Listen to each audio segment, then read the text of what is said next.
आपल्या प्रत्येकाच्या शरीरात एक अदृश्य पण शक्तिशाली जग वसतंय हे माहिती आहे का?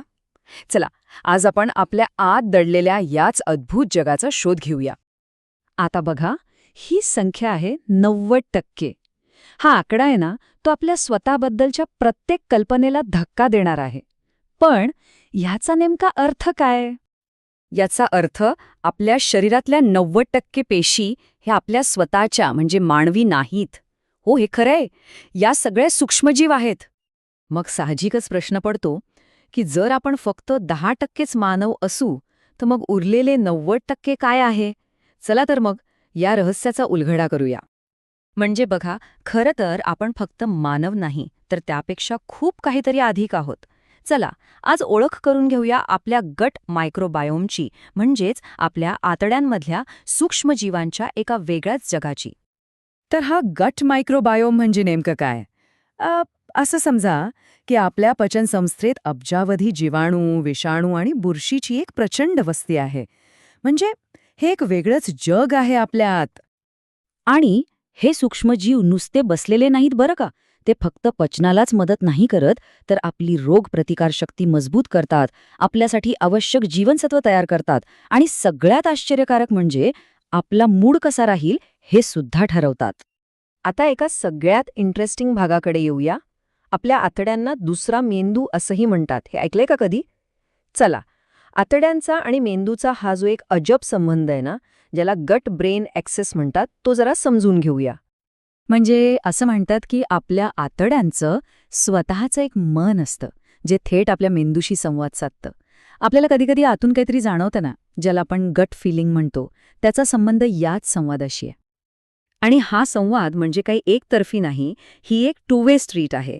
म्हणजे बघा, एकीकडे आपली आतडी आपल्या मनस्थितीवर, तणावावर आणि स्मरणशक्तीवर परिणाम करतात, तर दुसरीकडे आपला मेंदू आपल्या पचनक्रियेवर आणि आतड्यांमधल्या सुजेवर म्हणजे इन्फ्लमेशनवर प्रभाव टाकतो. आणि आता एक जबरदस्त फॅक्ट आहे का? सेरोटोनिन नावाचं एक रसायन आहे जे आपल्याला आनंदी ठेवायला मदत करतं.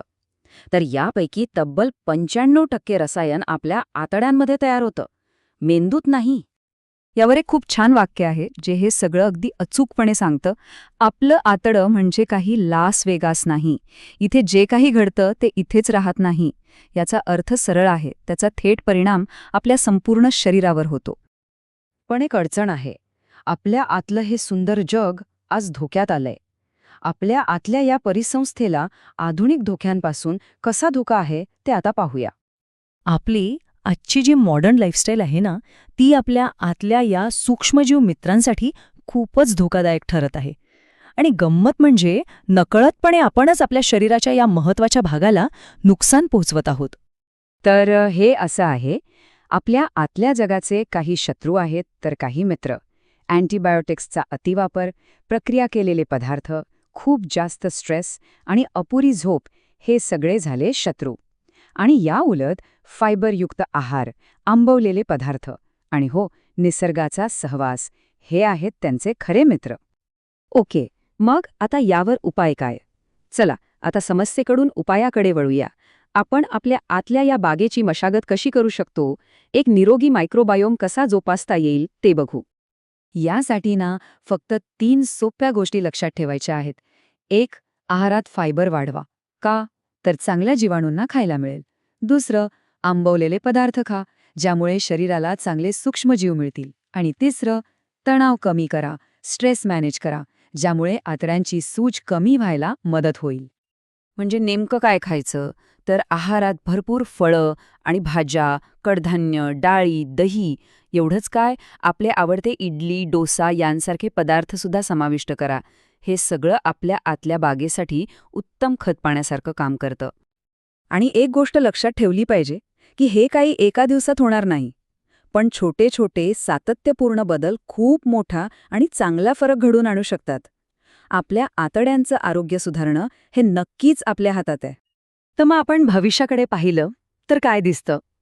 खरं तर हे मायक्रोबायोम विज्ञान आरोग्याच्या क्षेत्रातलं एक नवीन आणि अत्यंत महत्त्वाचं दालन उघडत आहे. एक नवी दिशा दाखवत आहे.